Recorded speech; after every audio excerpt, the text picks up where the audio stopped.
다 같이 마음을 모아 성령 강림절 후 9째 주일 예배를 드리시겠습니다.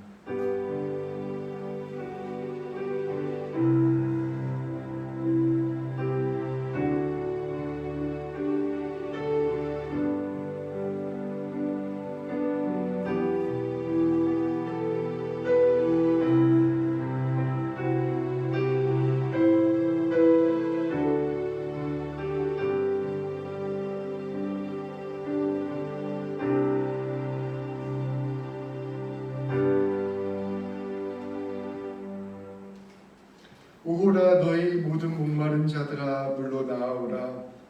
돈 없는 자도 오라. 너희는 와서 사 먹되 돈 없이 값 없이 와서 포도주와 젖을 사라. 너희는 귀를 기울이고 내게로 나와 들으라. 그리하면 너희의 영혼이 살리라. 내가 너희를 위하여 영원한 언약을 맺으리니 곧 바울에게 허락한 확실한 은혜이니라. 아멘. 하나님 아버지, 거룩한 주일 예수 그리스도의 십자가 은혜를 바라보며 예배의 자리로 나올 수 있도록 허락하여 주심을 감사드립니다.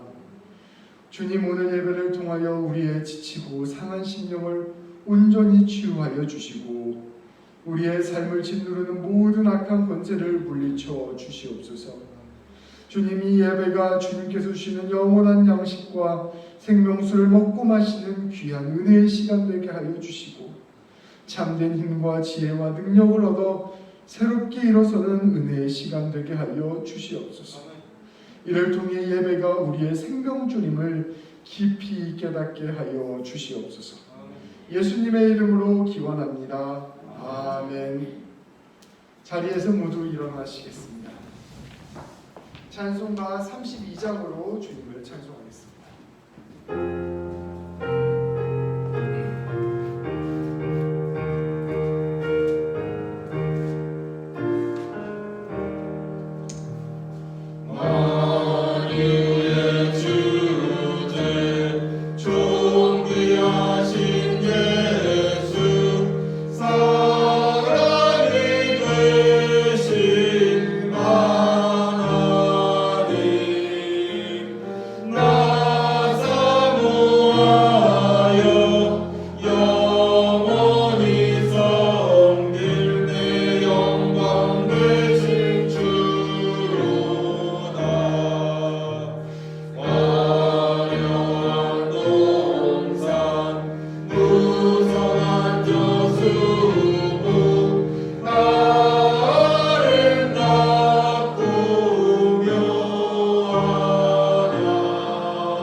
시편 17편 말씀을 교독하겠습니다. 여호와여, 의의 호소를 들으소서. 나의 울부짖음에 주의하소서.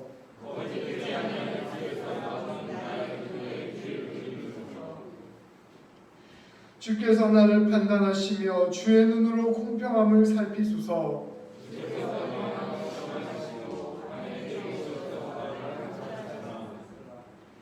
흠을 찾지 못하셨사오니 내가 결심하고 입으로 범죄하지 아니하리이다.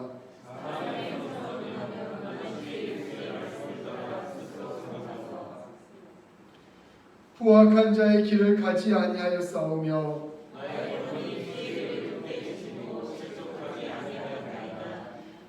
하나님이여, 내게 응답하시겠으므로 내가 불렀사오니 주께 피하는 자들을 그 일어나 치는 자들에게서 오른손으로 구원하시는 주여. 아멘.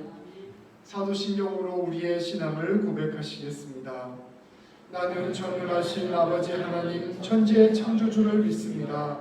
나는 그의 유일하신 아들 우리 주 예수 그리스도를 믿습니다. 그는 성령으로 잉태되어 동정녀 마리에게서 나시고 본디오 빌라도에게 고난을 받아 십자가에 못 박혀 죽으시고 장사된 지 사흘 만에 죽은 자 가운데서 다시 살아나셨으며 하늘에 오르시어 전능하신 아버지 하나님 우편에 앉아 계시다가 거기로부터 살아있는 자와 죽은 자를 심판하러 오십니다. 나는 성령을 믿으며 거룩한 공교회와 성도의 교제와 죄를 용서받는 것과 몸의 부활과 영생을 믿습니다. 아멘. 다 같이 자리에 앉으시겠습니다. 찬송가 96장으로 우리 주님 찬송하겠습니다.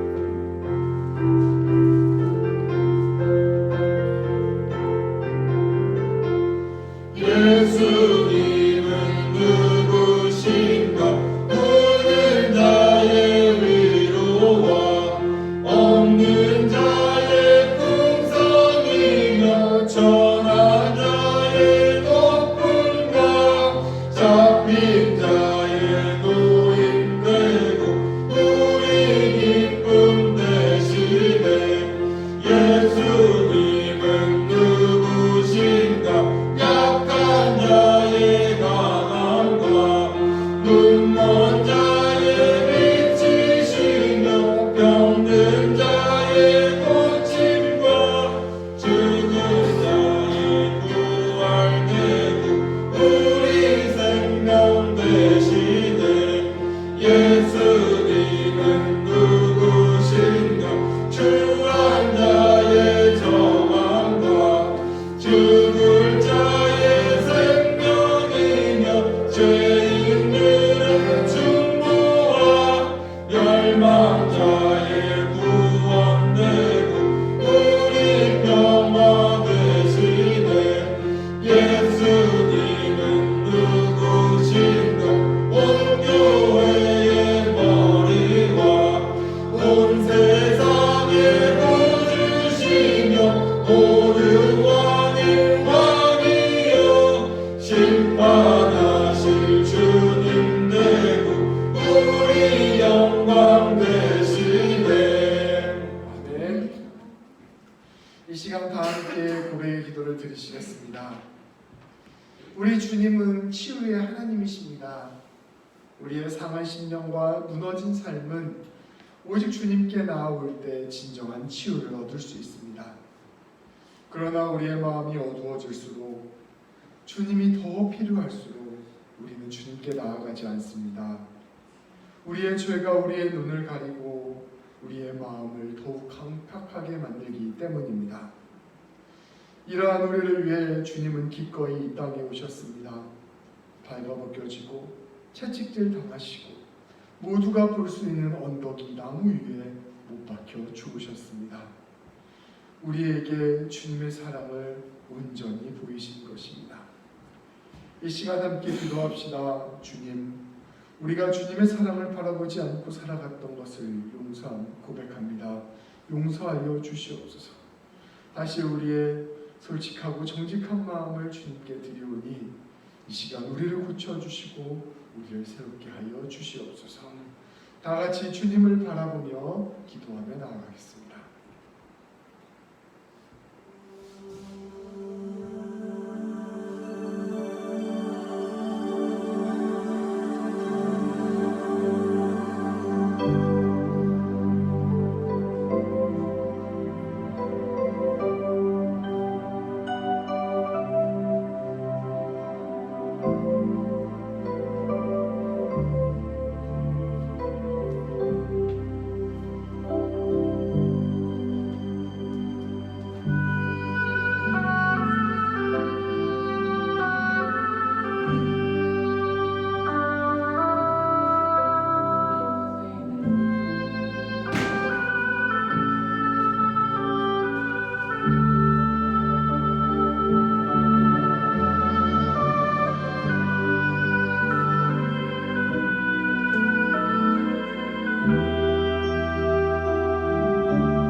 이 시간 공동의 고백 기도를 드리시겠습니다. 하나님 아버지, 이 시간 주님께 참회의 기도를 드립니다. 주님께서는 저희 죄를 용서하시기 위해 십자가에서 보혈을 흘려주시고 기꺼이 희생의 길을 걸어가셨습니다. 그 온전한 순종과 헌신을 통해 저희를 얼마나 사랑하시는지, 얼마나 귀히 여겨 주시는지를 보여주셨습니다. 그러나 주님, 저희는 이러한 주님의 놀라운 사랑을 알면서도 주님의 그 마음을 모르는 사람처럼 살았습니다. 하나님을 신뢰하기보다는 상황과 형편을 염려하였고 내 힘과 능력만을 의지하며 살아갔습니다. 저희 자신을 형편없는 사람이라고 자책하기도 하였고 우리의 이웃의 잘못을 비판하며 원수처럼 대하기도 하였습니다. 주님, 이렇게 연약하고 부족한 저희를 불쌍히 여겨 주시옵소서. 이 시간 주님께서 용서를 깨닫게 하시고 주님이 주시는 은혜 가운데 진정한 치유와 회복을 경험하게 하여 주시옵소서. 우리의 뜻과 마음이 주님께로 온전히 돌이키게 하시고 우리의 모든 삶이 주님 원하시는 삶으로 회개하게 하여 주시옵소서. 우리의 구원자요 치유자 되신 예수님의 이름으로 기도합니다. 아멘. 주님께서는 진심으로 죄를 고백하는 사람들의 죄를 용서하시기로 약속하셨습니다. 우리가 아직 죄인 되었을 때 그리스도께서 우리를 위하여 죽으심으로 하나님께서 우리에 대한 자기의 사랑을 확증하셨느니라. 아멘. 이것은 주님의 말씀입니다.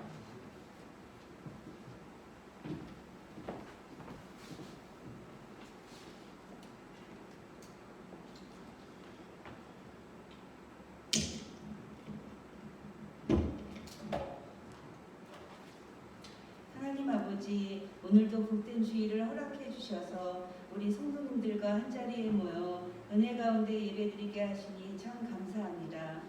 이 시간 온 마음과 정성을 다 드리는 예배 되길 원하오며 이 예배를 통하여 저희들의 믿음의 담대함을 얻게 하여 주시옵소서. 고단한 세상사에 살면서 하나님의 말씀대로 살지 못하고 기도로서 승리하지 못한 저희들의 나약함을 용서하여 주시며 성령님의 은혜로 회복되고 치유받아 새로운 삶으로 변화되게 인도하여 주시옵소서.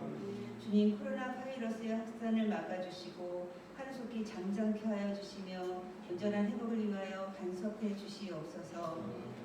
이곳에 세워진 새벽교회를 붙들어 주시옵고 진리와 성령으로 든든히 서가는 교회 되게 하시고 아버지께서 주신 비전을 품고 쓰임받는 새벽교회가 되게 하여 주시옵소서. 선교를 위해 사역하시는 우리 전사역 선교사님에게 늘 성령의 충만함과 경건함을 붙들어 주시며 가시는 곳마다 목사님을 통하여 복의 통로가 되게 하여 주시고 오고 가시는 출입을 지켜주시옵소서. 오늘 단위의 말씀을 전하실 김동희 목사님께 크신 은혜를 내려주시옵고 말씀을 준비하실 때에 하나님의 지혜와 능력을 주시어 잠들어 있는 영혼을 깨우는 살아있는 말씀, 생명의 말씀이 되게 하여 주시옵소서. 세상 유혹에 흔들리지 않도록 붙잡아 주시고 늘 처음 사명을 받을 때의 마음과 뜨거운 열정을 간직하실 수 있도록 지켜주시옵고 마음이 지치지 않게 늘 새로운 영을 공급하여 주시옵소서.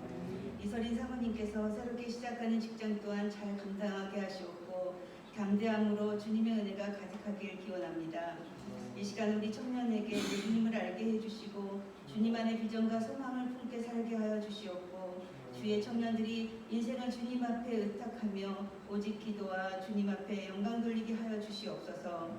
그리스도의 표대를 향하여 날마다 성숙한 그리스도인으로 자라게 하시고 주의 일에 쓰임받을 만한 일꾼으로 자라게 인도하여 주시옵소서. 물질과 수고로 예배를 돕는 모든 손길들마다 주님이 채우시는 위로와 기쁨이 넘치게 하여 주시며 예배 순서마다 성령께서 함께하여 주시옵고 주님 홀로 영광 받아 주시옵소서. 이 모든 것 우리 주 예수 그리스도 이름으로 기도합니다. 아멘.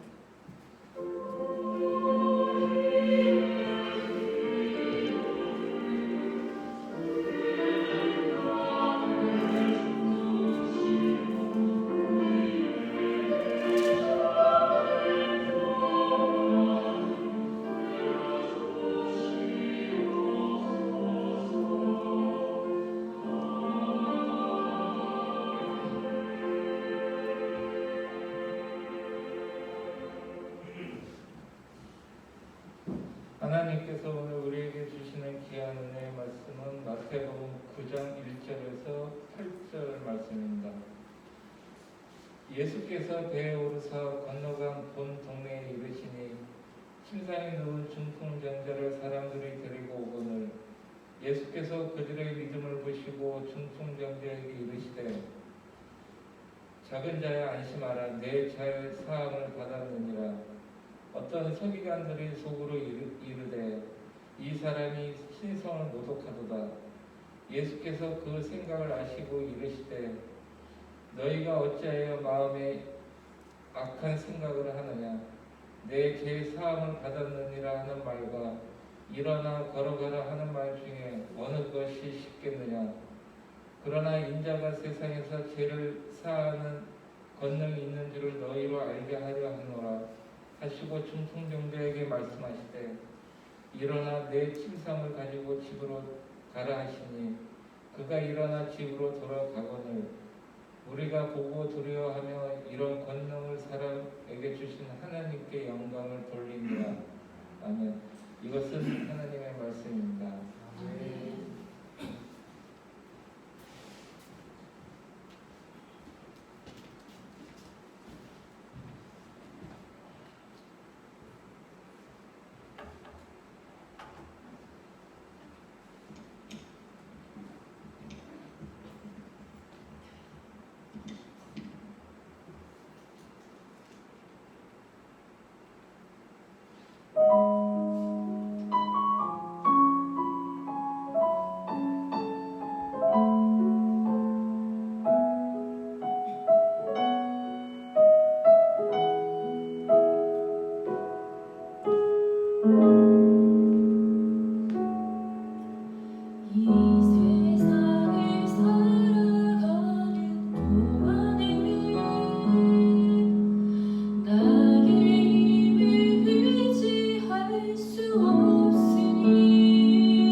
하나님 아버지 감사합니다. 오늘 귀한 주일 허락하여 주시고 예배 자리로 나올 수 있도록 인도하여 주시고 다시 주님의 말씀 들을 수 있도록 허락하여 주심을 감사합니다. 하나님 아버지 이 시간을 통하여 성령님께서 우리 가운데 말씀하여 주셔서 우리 한 사람 한 사람이 말씀으로 온전히 회복되어지고 말씀으로 온전히 세워지는 귀한 역사 일어나게 하여 주시옵소서. 아버지 말씀 전하는 저희가 함께 하여 주셔서 하나님의 뜻 전하는 시간 되게 하여 주시고 하나님 아버지 우리 모든 성도님들과 저에게 또한 함께 하여 주셔서 주님의 말씀 듣는 귀한 시간 되게 하여 주시옵소서. 예수님의 이름으로 기도합니다. 아멘.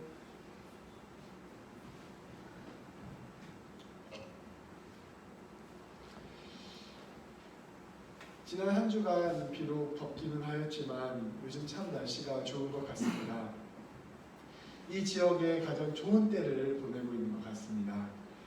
비록 올해는 코비드19로 인하여 바깥 외출이나 야외가 쉽지 않다고는 하지만 그럼에도 불구하고 이렇게 또 간간히 동네를 산책하는 것만으로도 또 지내면서 하늘을 바라보는 것만으로도 충분히 행복을 느낄 수 있는 시기인 것 같습니다. 내일은 더군다나 휴일이라고 들었습니다. 금요일 오후에 잠시 외출할 일이 있었는데 평소보다 훨씬 더 차가 많은 것을 느낄 수 있었습니다. 많은 사람들이 금, 토, 일, 월 이렇게 야유회를 떠나는 것, 근교로 여행을 떠나는 것 같았습니다. 특별히 이곳에서만 느낄 수 있는 여유인 것 같습니다. 그런데 우리 성도님들께서는 충성스럽게도 오늘 예배 자리에 나오셨습니다. 여가를 즐기기에 가장 좋은 캐나다 밴쿠버에 살면서 매주일 이렇게 예배를 드리는 것, 주일을 지키는 것은 사실 생각보다 쉬운 일이 아닐 것입니다. 그럼에도 불구하고 우리 성도님들이 이렇게 예배를 귀하게 여기시는 것은 무엇보다 우선순위가 예배에 있기 때문이라고 생각합니다. 바쁘고 어려운 삶 속에서 그 삶을 이겨낼 수 있는 힘, 내 삶의 방향에서 우리를 온전히 붙들어둘 수 있는 힘, 내 생명과 인생을 온전히 세우는 힘이 바로 예배에 있음을 고백하고 있기 때문이라 생각합니다. 이러한 성도 여러분들의 고백, 또 저의 고백이 예배 가운데서 주님께서 주신 은혜로 말미암아 온전히 이루어지기를 소망합니다. 우리는 지난 말씀을 통하여 예수님께서 무리와 제자를 구분한다는 것을 나누었습니다. 그저 자기의 유익을 위해, 자기의 성공을 위해 예수님을 그저 따르는 사람을 무리라고 한다면, 예수님의 부르심을 진지하게 듣고 자신의 삶을 기꺼이 내려드리는 사람이 바로 제자라는 것을 함께 나누었습니다. 편안함과 안락함을 내려놓고 기꺼이 나그네의 삶으로 나아가는 사람, 그 주님을 따르는 삶을 위하여 자기의 삶을 포기하는 사람, 그러한 사람이 바로 제자라는 것을 함께 나누었습니다. 어쩌면 이렇게 우리가 매주일 예배를 통하여 주님을 찾는 것, 또 가까운 이웃을 위해 작지만 자기의 것을 나누는 것, 성실함과 정직함과 친절함과 환대의 삶을 사는 것이 바로 제자의 삶의 한 부분이 아닐까 생각합니다. 우리는 또한 이렇게 제자의 삶을 걸어갈 때에 폭풍우를 만날 수 있다는 것을 함께 또한 나누었습니다. 주님과 함께 걸어가는 길이라 할지라도 그 길 가운데 어려움이 있을 수 있고 아픔이 있을 수 있고 시련과 견뎌야 할 때가, 기다림을 견뎌야 할 때가 있다는 것을 우리는 말씀을 통하여 배웠습니다. 시편 23편에 보면 다윗은 이렇게 고백합니다. 내가 사망의 음침한 골짜기로 다닐지라도 해를 두려워하지 않는 것은 주께서 나와 함께 하시니라. 주의 지팡이와 막대기가 나를 안위하시나이다. 주님과 함께 걸어가는 길이 오늘 말씀처럼 때로는 사망의 음침한 골짜기가 될 수 있습니다. 그러나 주님의 제자된 삶을 살아가는 사람은 사망의 음침한 골짜기를 다닐지라 할지라도 해를 두려워하지 않습니다. 우리 주님께서 우리와 함께 하시고 주님의 지팡이와 막대기로 우리를 안전하게 지키시기 때문입니다. 우리 주님은 제자된 삶이란 모든 상황과 형편 속에서도 주님을 신뢰하며 나아가는 것이라는 것을 우리에게 가르쳐 주셨습니다. 우리 주님은 온 우주를 창조하신 권능의 하나님이십니다. 반드시 선을 이루시는 가장 좋으신 분이십니다. 그러한 분이 우리의 삶을 붙잡고 계신다는 것을 말씀 우리에게 전하고 있습니다. 우리는 지난주 말씀을 통하여 예수님과 동행하는 삶이 귀신을 내어쫓는 삶이라는 것을 배웠습니다. 귀신 들린 사람은 예수님께 이렇게 외쳤습니다. 당신이 우리와 무슨 상관이 있습니까? 우리를 간섭하지 마십시오. 하나님의 은혜와 사랑을 거절하는 삶, 자기의 힘과 능력으로만 살아가는 삶, 이러한 삶이 바로 귀신 들린 자의 삶과 같다라는 말씀을 우리는 함께 나누었습니다. 귀신 들린 사람은 죽음의 상징인 무덤 곁에 살았으며 사나운 모습으로 수많은 사람들과 관계가 단절된 채로 살고 있었습니다. 헛된 것을 하나님처럼 추구하고 자기의 이익을 추구하는 사람의 모습이 이와 같다는 것을 말씀 우리에게 전하고 있습니다. 제자는 어떠한 삶을 사는 사람입니까? 돈을 우상으로 여기고 자기 자랑과 자기 이익을 주인으로 모시고 이기적이고 탐욕적으로 살아가는 세상 가운데서 바로 하나님의 사랑을 전하는 사람, 이 사람이 바로 제자된 사람입니다. 그리하여 귀신을 내쫓는 것처럼 무너진 관계를 회복시키고 분열이 있는 곳 가운데 평화를 가져오고 하나님의 은혜를 나누는 사람, 그러한 사람들이 바로 제자라는 것을 말씀을 통하여 나누었습니다. 우리 예수님이 우리 가운데 있을 때 우리가 먼저 이러한 놀라운 사람이 되고 빛과 소금의 삶을 살아가는 사람, 어둠 가운데 빛을 드러내는 사람이 된다는 것을 우리는 말씀을 통하여 함께 나누었습니다. 이처럼 지지난주부터 지난주 또 오늘에 이르기까지 예수님께서는 무리 가운데서 제자를 세워가시고 제자가 어떠한 사람인가를 우리에게 계속해서 가르쳐주고 계시는 것입니다. 오늘 말씀은 예수님과 제자들이 또한 어떠한 일을 하는지를 계속해서 나누는 말씀입니다. 오늘의 이야기로 함께 들어가 보겠습니다. 예수님께서는 바다를 건너 가다라 지역에 가셨다가 다시 원래 예수님께서 사역하셨던 주 사역지인 가버나움으로 돌아오셨습니다. 그리고 그곳에서 그 직전에 사역하셨던 치유하는 사역을 다시 시작하셨습니다. 그때 사람들이 침상에 누운 중풍병자를 예수님께 데리고 왔습니다. 우리 어르신들은 이제 중풍 하시면 잘 아실 텐데 우리 젊은 청년들은 모를 수 있어서 잠시 설명하자면 중풍은 이 뇌에서 혈관이 터지는 질병입니다. 그래서 뇌졸중이라고 부르기도 하고 뇌출혈이라고 부르기도 하는데 그래서 뇌가 망가져서 몸이 움직이지 않는 병이 바로 중풍입니다. 당시 이 병에 걸린 사람은 고칠 수 있는 방법이 없었습니다. 지금은 뇌수술도 있고 약물요법도 있고 해서 고칠 수 있지만 그때 당시만 하더라도 이 중풍에 걸린 사람은 한평생 몸이 움직이지 못한 채로 살아가야만 했습니다. 예수님께서는 이러한 중풍병자들을 여러 차례 고쳐주셨습니다. 사람들이 얼마나 간절했는지 오늘 이 말씀을 똑같은 본문을 마가복음과 누가복음에서 살펴보면 그 친구들이 지붕을 뜯고 예수님에게 내려보냈다라고 전하고 있습니다. 친구들이 중풍병 걸린 사람을 고쳐주기 위하여 사람들이 너무 많으니까 지붕 위로 올라가서 지붕을 뜯고 그 중풍병자를 침상채로 내려보낸 그 장면이 바로 오늘의 말씀의 장면입니다. 예수님께서는 이러한 친구들의 믿음을 보시고 중풍병자에게 선포하셨습니다. 작은 자야 안심하라, 내 죄사함을 받았느니라. 그런데 그때 또 다른 문제가 발생했습니다. 예수님의 말씀을 들은 옆에 있던 율법 교사들, 서기관들이 크게 분노한 것입니다. 구약의 말씀에 따르면 죄를 고쳐 사할 수 있는 사람은 분은 오직 하나님 한 분뿐이셨습니다. 그런데 그저 사람으로 보이는 예수님께서 이러한 말씀을 하신 것입니다. 이러한 것을 이 율법 교사들과 서기관들은 신성을 모독했다라고 생각했습니다. 예수님께서는 이러한 서기관들의 마음을 읽으셨습니다. 그리고 놀라운 말씀을 하십니다. 어찌하여 너희는 마음속에 악한 생각을 품고 있느냐. 예수님께서는 이렇게 말씀하십니다. 죄사함을 받았다라는 말과 일어나서 걸어가라 하는 말 중에 어느 말이 더 쉬운 말이냐. 일어나라 걸어가라 라고 말하면 아무런 문제가 일어나지 않는 무리가 없는 말일 것이다. 그럼에도 불구하고 내가 이 사람에게 죄사함을 받았다라고 이야기하는 것은 그 나에게 이 죄사함의 권세가 있다는 것을 너에게 알리고자 합니다라고 말씀을 전하였습니다.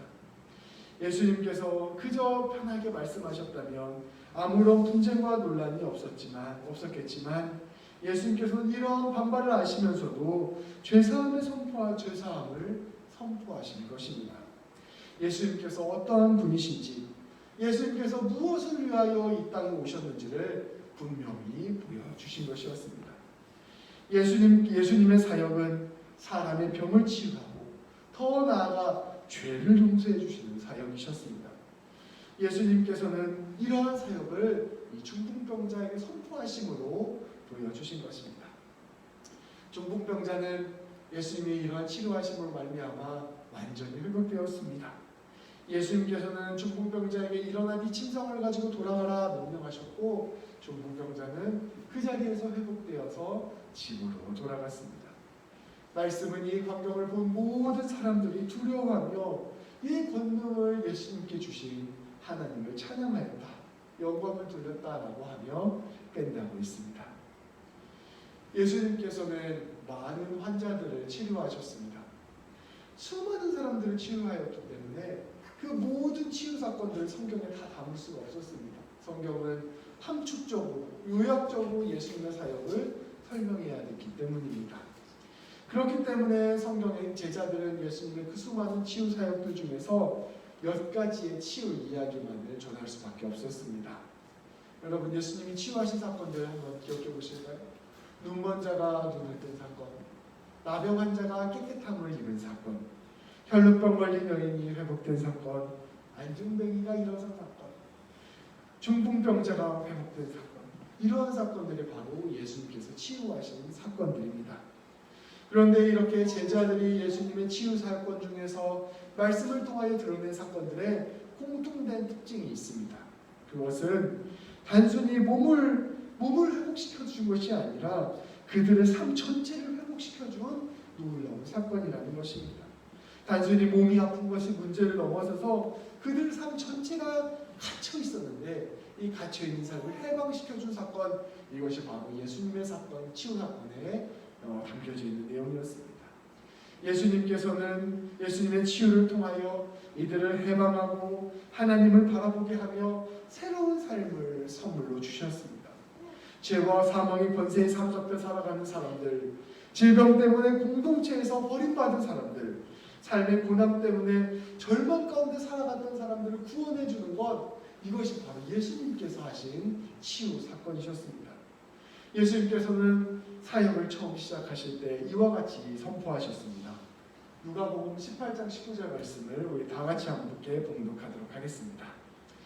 주의 성령이 내게 임하셨으니 이는 가난한 자에게 복음을 전하게 하시려고 내게 기름을 부으시고 나를 보내사 포로된 자에게 자유를, 눈먼 자에게 다시 보게 함을 전파하며 눌린 자를 자유롭게 하고 주의 은혜를 전파하게 하려 하시니라 하였더라.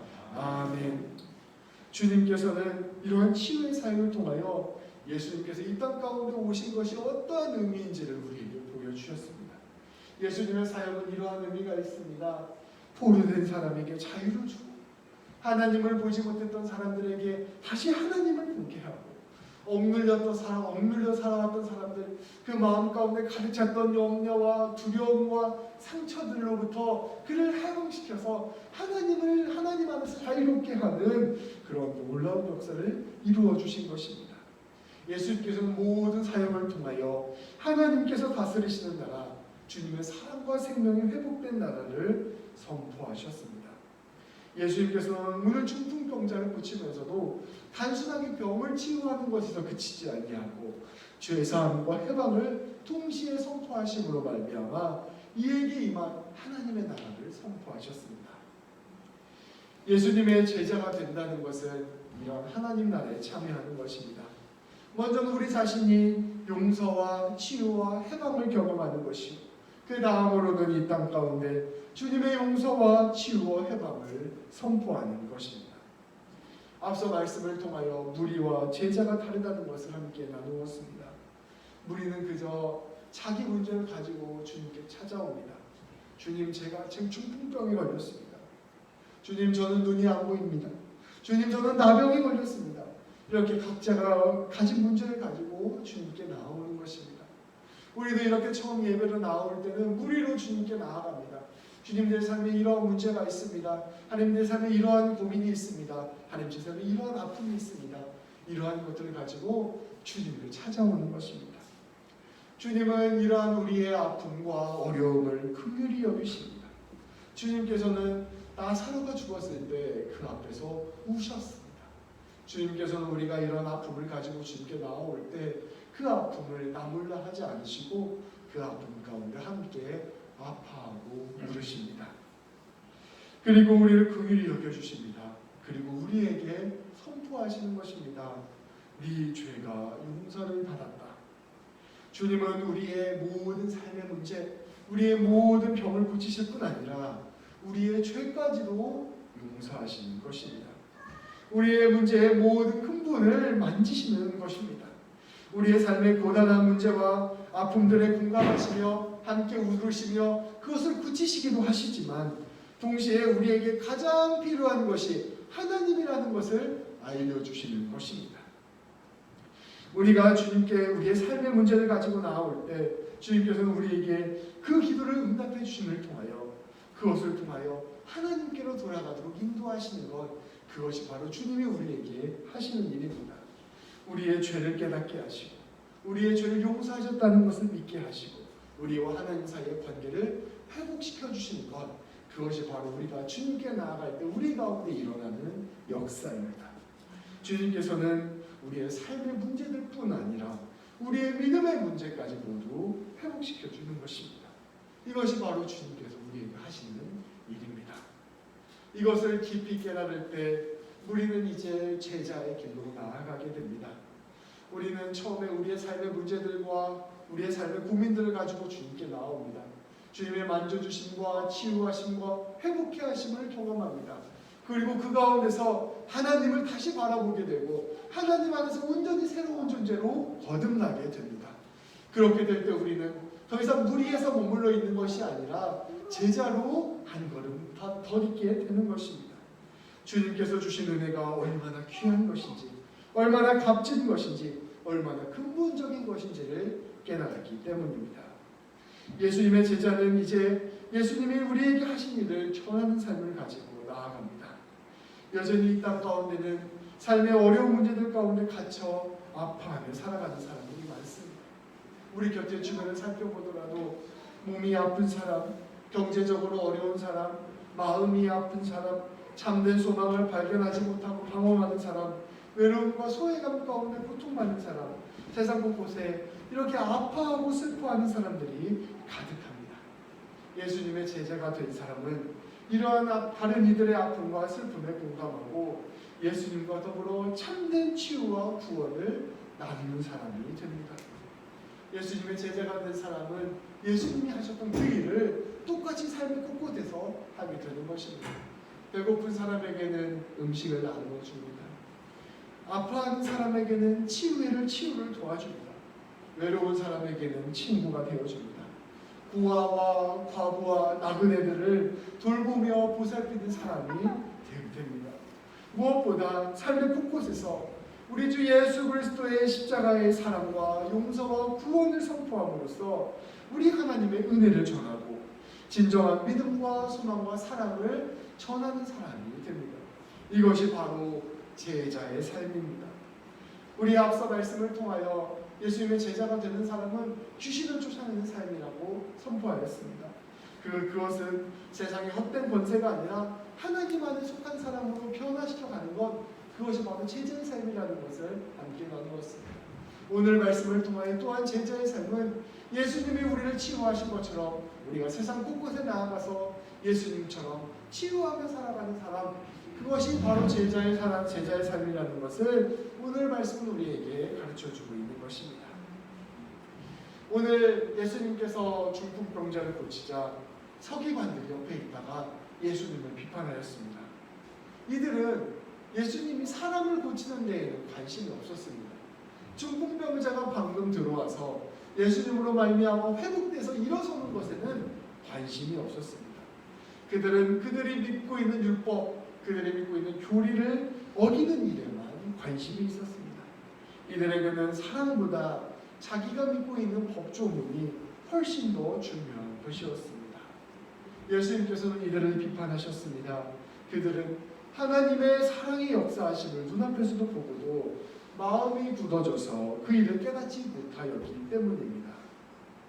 몸이 굳어져서, 몸이 움직여서 이 예수님을 찾아왔던 중풍병자는 해방되어서 자유로운 몸으로 돌아갔습니다. 그런데 마음이 굳어진 서기관들, 마음이 움직이지 않는 서기관들은 예수님의 역사하심을 보고도 치유받지 못하였습니다. 그들은 정말 그 굳어진 마음 그대로 예수님을 정죄하며 돌아간 것입니다. 정작 치유받아야 할 마음의 중풍병자 서기관들, 이들은 우리로 하여금 우리 예수님의 제자가 된다는 것이 무엇인지를 다시금 우리로 하여금 되새기게 합니다. 예수님의 제자가 된다는 것은 사람을 치유하고 하나님의 사랑을 선포하는 사람입니다. 그러나 그 일을 할 때 있어서 우리가 꼭 기억해야 될 것은 종교적인 사람이 되는 것과 제자가 되는 것은 다르다는 것입니다. 종교적인 사람은 종교와 율법과 신앙을 자기 자신을 위하여 사용하는 사람입니다. 그러나 제자는 예수 그리스도의 은혜와 사랑에 반응하는 사람입니다. 종교적인 사람은 모든 일 끝에 결국은 자기 자신이 있습니다. 이러한 사람은 보통 교리와 경험을 하나님처럼 생각합니다. 교리를 지키고 자기 확신을 지키는 것을 통하여 자기 만족을 누리는 사람입니다. 신앙생활을 하는 것도 이웃을 돕는 것도 결국은 자기 신념을 지키기 위하여 자기를 높이기 위하여 이런 일들을 하는 것입니다. 겉으로 보기에 이 사람들은 깊은 신앙이 있는 것처럼 보이지만 결국 자기 자신이 중심에 있기에 이들은 무너진 신앙을 가지고 있습니다. 이렇게 종교적인 사람은 마음에 뿌리 깊은 교만이 있고 다른 사람에 대한 정죄가 있습니다. 하나님과 가장 가까이 있는 것처럼 보이지만 하나님과 가장 멀리 떨어져 있는 사람, 이러한 사람이 바로 그저 종교적인 사람입니다. 이것을 깊이 깨닫는 것은 참으로 어려워 자기 자신까지도 속여가며 열심히 신앙생활을 합니다. 이러한 사람은 마음이 중풍병자와 같이 굳어진 완고한 사람입니다. 그러나 주님의 제자가 된다는 것은 이러한 종교적인 사람이 되는 것을 의미하는 것이 아닙니다. 주님의 제자가 된다는 것은 주님의 은혜와 사랑을 깊이 깨닫는 사람이 된다는 것을 의미합니다. 중풍병자와 그 친구들은 예수님이 아니면 이 병이 치료받을 수 없다는 것을 깊이 알고 있었습니다. 그래서 지붕을 뜯으면서까지 예수님께로 나아갔습니다. 예수님께서 죄사함을 받았느니라 선포했을 때 그 선포를 겸손함과 믿음으로 받아들였습니다. 침상을 들고 집으로 돌아가라고 할 때 겸손히 그 일을 순종하였습니다. 모든 일 앞에서 주님의 뜻을 그저 받아들일 수밖에 없었던 사람, 그리하여 진정한 치유를 경험한 사람이 바로 중풍병자였습니다. 예수님의 제자는 이러한 겸손함이 필요한 사람입니다. 내가 진짜로 죄인이구나. 내가 진실로 주님의 치유하심과 도우심이 필요한 사람이구나.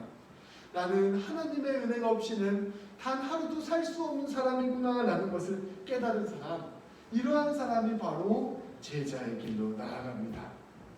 나는 그저 죄인일 뿐이지만 우리 주님께서 천적인 은혜로 구원해 주신 사람이라는 것을 알기에 그저 사랑하고 용서할 수밖에 없다는 것을 아는 사람, 그리하여 겸손한 마음, 관대한 마음으로 이웃을 사랑하는 사람이 바로 예수님의 제자인 것입니다. 이러한 사람이 예수님의 향기를 드러내고 예수 그리스도의 복음을 나타내며 가는 곳곳마다 예수님의 치유와 회복을 이루어냅니다. 오늘 말씀을 정리하고자 합니다. 우리 새벽교회 모든 성도님들이 무리가 아니라 제자의 삶을 살기를 소망합니다. 제자의 삶을 산다는 것은 무슨 거창한 하나님의 사역을 감당하는 것이 아닙니다. 제자가 된다는 것은 마치 훌륭한 종교적인 사람이 되는 것을 뜻하는 것도 아닙니다. 제자가 된다는 것은 예수님의 사랑을 진실로 경험하는 사람이 된다는 것입니다. 제자가 된다는 것은 그 사랑에 깊이 반응하여 겸손하게 사랑을 드러내며 살아가는 사람이 되는 것입니다. 더욱 주님의 치유하심과 회복케 하심을 곳곳에 드러내며 살아가는 삶입니다. 우리 주님이 너무 좋으신 분이라는 것을 깨닫고, 우리 주님이 우리의 마음을 만져주시는 분이라는 것을 깨닫고, 그런 가운데서 주님과 깊은 교제를 누리며 살아갈 때 우리는 예수님의 제자된 삶을 살아갈 수 있습니다. 그렇게 될 때 우리는 자연스럽게 세상의 기준과 가치에 우리의 마음이 빼앗기지 않고 세상 가운데서 하나님의 사랑과 은혜를 나누는 삶을 살게 됩니다. 이것은 어떠한 종교적 열심을 뜻하는 것이 아닙니다. 진짜 주님의 사랑을 깨닫고 경험하는 사람, 이러한 사람이 예수님의 제자된 삶입니다. 예수님의 은혜 안에서 지극히 겸손한 삶을 사는 것입니다. 말씀은 이러한 우리가 제자의 삶을 살아가게 될 때 우리 안에 세상이 줄 수 없는 평안과 기쁨이 있을 것이요 놀라운 감사가 나타나게 될 것이라 선포합니다.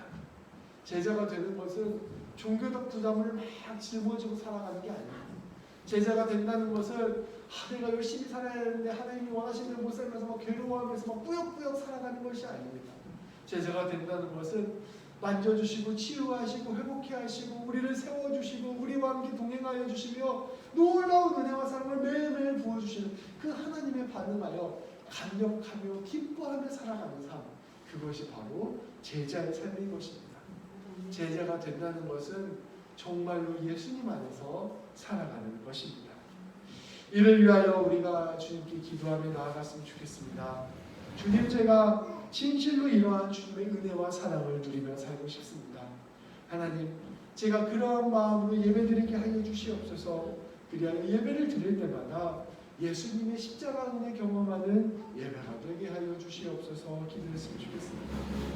또한 우리가 그러한 기도하는 마음으로 말씀을 경청했으면 좋겠습니다.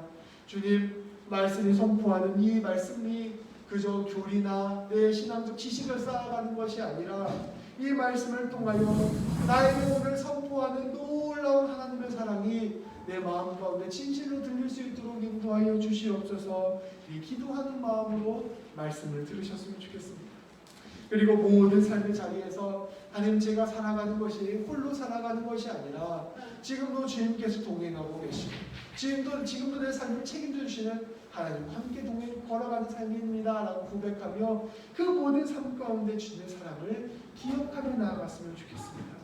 그렇게 주님의 은혜를 기억하며 오늘도 함께 살겠습니다 라고 결단하는 건 그것이 바로 제자의 삶입니다. 제자의 삶은 우리의 노력과 애씀도 중요하지만 그 노력과 애씀이 바로 하나님을 경험하는 애씀이 되어야 하는 것임을 오늘 말씀이 우리에게 가르쳐주고 있는 것이죠. 이렇게 우리가 주님을 찾으며 주님께 나아갈 때 주님께서는 반드시 우리의 인생을 기쁨으로 채워줄 것이고 놀랍게 우리의 삶 가운데서 일을 이루어 가줄 것입니다. 그렇게 우리가 주님을 바라볼 때 우리는 제자된 삶을 살게 될 것입니다. 기도하시겠습니다. 하나님 아버지, 감사합니다. 주님께서 우리를 무리에서 제자로 불러주심을 참으로 감사드립니다. 하나님, 무리에서 제자가 된다는 것을 우리가 잘못 오해하게 되면 우리가 무언가 어떤 종교적인 열심을 내고 종교적인 힘을 쓰고 하나님 앞에서 남들이 보기에 거룩한 사람이 되는 것처럼 아버지 그렇게 오해할 때가 있을 수 있음을 우리가 말씀을 통하여 배웠음을 고백합니다. 하나님, 주님의 제자가 된다는 것은 그러한 것이 아니라 진정으로 주님의 치유하심을 경험하고 진정으로 주님의 은혜를 경험하여 그것을 이웃 가운데 자연스럽게 드러내는 삶이라는 것을 오늘 말씀을 통하여 깨닫게 하여 주심을 감사드립니다. 하나님, 우리 모든 새벽교회 성도님들이 모든 예배의 자리, 기도의 자리, 말씀의 자리, 또 삶의 자리에서 하나님의 은혜와 사랑을 충만하게 누리며 살아가는 사람들 될 수 있도록 인도하여 주시옵소서. 주님이 우리에게 진정한 기쁨이시오, 소망이시오, 참된 힘이시라는 것을 우리가 매 삶의 순간순간마다 경험하게 하여 주시고 그것으로 말미암아 기꺼이 주님의 사랑을 드러내는 귀한 제자의 삶 살아갈 수 있도록 인도하여 주시옵소서. 예수님의 이름으로 기도합니다. 아멘. 우리 다 같이 찬송가 289장으로 주님 우리의 고백을 올려드리도록 하겠습니다.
같이 함께 기도하며 나아가겠습니다.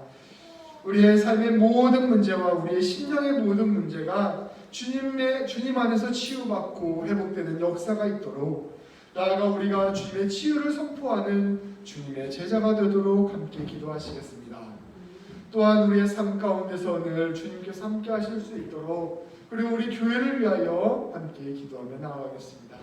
코비드19로 인하여 고통당하는 사람들의 치유와 회복을 위하여, 백신 개발을 위하여 우리 함께 마음을 모아 기도하시겠습니다. 기도하시겠습니다. 하나님 아버지 감사합니다. 오늘도 변함없이 우리 귀한 성도님들 예배 자리로 불러주시고 함께 주님 바라보며 나아갈 수 있도록 인도하여 주심을 참으로 감사드립니다. 아버지 하나님, 오늘 말씀을 통하여 우리가 제자된 삶을 산다는 것은 우리의 생각과 우리의 자랑을 주님 앞에 드러내는 것이 아니라 예수 그리스도의 은혜와 사랑 가운데 우리의 마음을 내어드리는 것임을 우리가 깊이 깨달았습니다. 하나님 아버지, 우리가 모든 예배 자리, 아버지 기도의 자리, 찬양의 자리, 삶의 모든 자리들을 통하여 하나님의 사랑 가운데를 경험하고 예수 그리스도의 복음의 깊이를 경험하고 진정한 사랑을 누리며 나아가는 자들 될 수 있도록 인도하여 주시옵소서. 하나님께서 우리와 함께 하실 때 우리가 온전히 일어설 수 있음을 기억하게 하여 주시고, 아버지 하나님, 오직 주님이 주시는 참된 은혜를 말미암아 주님이 주시는 참된 기쁨과 평강을 누리고 하나님의 구원을 누리며 나아가는 우리 모두가 될 수 있도록 인도하여 주시옵소서. 아버지, 삶의 모든 문제들을 위하여 기도합니다. 신앙과 가정과 일터와 아버지 하나님 건강과 삶의 모든 문제들 주님께서 하나하나 기억하여 주시고 붙잡아 주셔서 우리 귀한 성도님들 하나님 붙잡고 나아감을 말미암아 참된 회복을 경험하는 삶 되게 하여 주시고, 하나님 아버지, 특별히 코비드19를 고통받는 모든 이들을 기억하여 주시사 하루빨리 치유의 역사가 일어날 수 있도록 인도하여 주시옵소서. 하나님 아버지 감사합니다. 오늘도 변함없이 주님께 나와 예배드릴 수 있도록 인도하여 주심을 감사드립니다. 하나님 아버지의 말씀을 통하여 우리가 예수님 없이는 단 한 사람도 살 수 없는 존재이며 그것을 깨달을 때에 진정한 제자가 된다는 사실을 깨닫게 하여 주심을 감사드립니다. 아버지 하나님, 우리의 삶의 중심에 예수 그리스도가 있게 하여 주시고 우리가 삶의 모든 순간마다 예수님의 은혜와 사랑을 충만하게 누리며 살아가는 삶 될 수 있도록 인도하여 주시옵소서. 삶의 여러 가지 문제들과 고민들과 염려가 있지만 하나님 아버지, 그러한 것들에 우리의 마음 빼앗기지 아니하게 하여 주시고 오직 하나님 신뢰하고 예수님 붙잡고 나아감으로 말미암아 삶의 모든 순간순간 승리하며 나아가는 우리 모든 새벽교회 성도님들 될 수 있도록 인도하여 주시옵소서. 아버지 하나님, 귀한 예배드리며 귀한 예물도 함께 드렸습니다. 하나님, 이 예물을 통하여 우리의 삶의 주인이 하나님이심을 고백하며 우리의 것을 나누고 아버지 베푸는 것이 온전히 주님 뜻임을 우리가 함께 고백하며 나아갔습니다. 하나님 아버지, 이 귀한 예물이 주님이 원하시는 주님의 나라에 귀히 사용되게 하여 주시고 이 제물을 통하여 교회가 세워지고 복음이 전파되는 귀한 역사가 일어날 수 있도록 인도하여 주시옵소서. 아버지, 우리 성도님들 하루하루의 삶을 주님께 또한 드리고 부탁합니다. 이번 한 주의 삶도 모든 만남에서나 모든 관계에서나 아버지 하나님 모든 일에서나 아버지 하나님께서 모든 것들 가운데 함께하여 주셔서 이 모든 일에 주님과 함께 동행함으로 말미암아 아름답게 합력하여 선을 이루는 삶이 될 수 있도록 인도하여 주시옵소서. 예수님의 이름으로 기도합니다. 아멘. 다 같이 자리에서 일어나시겠습니다. 찬송가 406장으로 주님을 찬송하시겠습니다.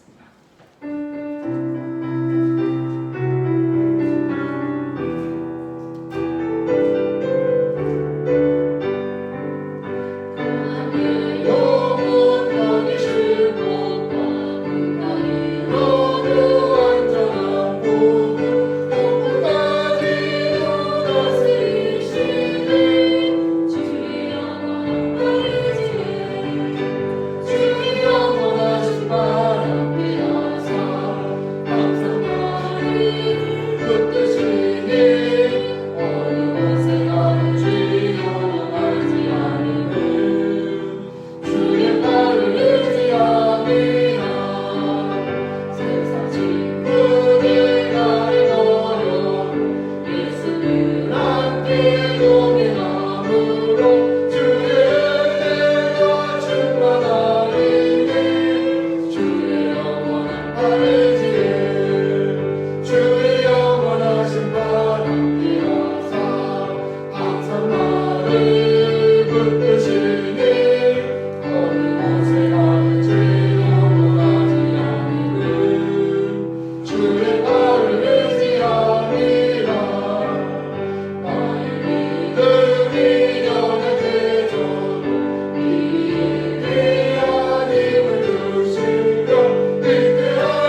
우리 주 예수 그리스도의 은혜와 하나님의 사랑과 성령의 교통하심이 오직 예수 그리스도의 치유하심과 용서하심과 새롭게 하심을 깊이 경험하고 이 땅 가운데서 주님의 제자로서 사람 살리는 삶을 살기를 소망하는 모든 새벽교회 성도들 위해 지금도 코비드19로 고통받는 한 사람 한 사람 위해 가족들과 의료진, 연구진, 각국의 당국자들을 위해 이제로부터 영원까지 함께하기를 간절히 축원하옵나이다.